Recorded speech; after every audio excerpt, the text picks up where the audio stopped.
મોડાસામાં લકુલિશ યોગાશ્રમના લાભાર્થે જાણીતા હાસ્ય કલાકાર જગદીશ ત્રિવેદીના હાસ્ય દરબારનું આયોજન કરવામાં આવ્યું છે।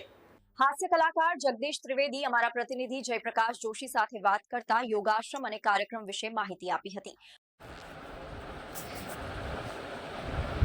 નમસ્કાર, હું છું આપ સૌનો મિત્ર જગદીશ ત્રિવેદી। આજે 22મી માર્ચ 2026 અરવલ્લી જિલ્લાની અંદર આવેલું આ મોડાસા નામનું એક રમણીય નગર અને એમાં લકુલિશ યોગાશ્રમ જે થયો છે એના લાભાર્થે આજે અહીંયા મોડાસામાં મારો કાર્યક્રમ એના પ્રમુખ વિનોદભાઈ પંડ્યા, એના ઉપપ્રમુખ મહેશભાઈ અને આ બધા મિત્રોએ રાખ્યો છે મારો હાસ્ય દરબાર આ યોગાશ્રમના લાભાર્થે।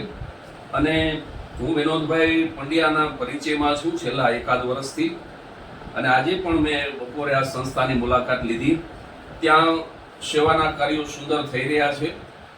હેલ્થ અને એજ્યુકેશન એ મારા રસના વિષય છે, આપ સૌ જાણો છો।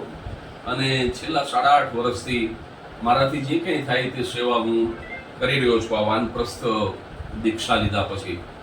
એટલે ત્યાં મને ગમતી બહુ સરસ પ્રવૃત્તિ એ છે કે ત્યાં મફત ચિકિત્સાલય, એમાં દર્દીને તપાસવાથી માંડી દવા આપવા સુધીની જે સેવા છે એ તદ્દન નિઃશુલ્ક થાય છે। એટલે એનો મને અત્યંત આનંદ છે। અને ત્યાં નોટબુક વિતરણ, એ સિવાય થોડું સ્પિરિચ્યુઅલ, એટલે કે ત્યાં હનુમાનજીનું મંદિર છે, ખીચડી વિતરણ ને બધું પણ ત્યાં થાય છે, ગૌશાળા પણ છે।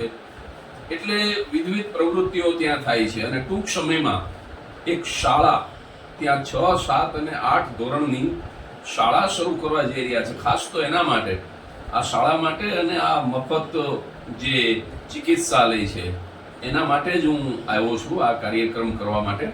અને સુંદર સેવા, કારણ કે એક તો આ આપણી જે પરંપરા છે એ ગુરુકુળ પરંપરા, આપણા સંસ્કાર જીવતા રહે। શિક્ષણ તો બધા જ આપે છે, પણ સંસ્કાર સાથેનું શિક્ષણ અત્યારે દુર્લભ થતું જાય છે, ત્યારે આજના યુગમાં સંસ્કાર સાથેનું શિક્ષણ મળે। અને આ યોગ હજી આપણો વારસો છે, આખા વિશ્વએ જે ભારતને સ્વીકાર્યો છે યોગની બાબતમાં। આપણે આ યોગ, હવે યોગા બધા કરે છે, પણ આ આપણા યોગ એ આપણી મૂળ સંસ્કૃતિ, આપણા મૂળ સંસ્કાર, આપણી ઋષિ પરંપરાના સંસ્કાર। એટલે આ યોગાશ્રમમાં શિક્ષણ અને આરોગ્ય લક્ષી જે પ્રવૃત્તિ થાય છે એને વેગ મળે, એના માટે હું આજે અહીંયા આવેલો છું। અને ઉમિયા મંદિર જે છે એનું સરસ મજાનું એર કન્ડિશન ઓડિટોરિયમ છે, અહીંયા આજે રાત્રે 8 થી 11 મારો કાર્યક્રમ છે।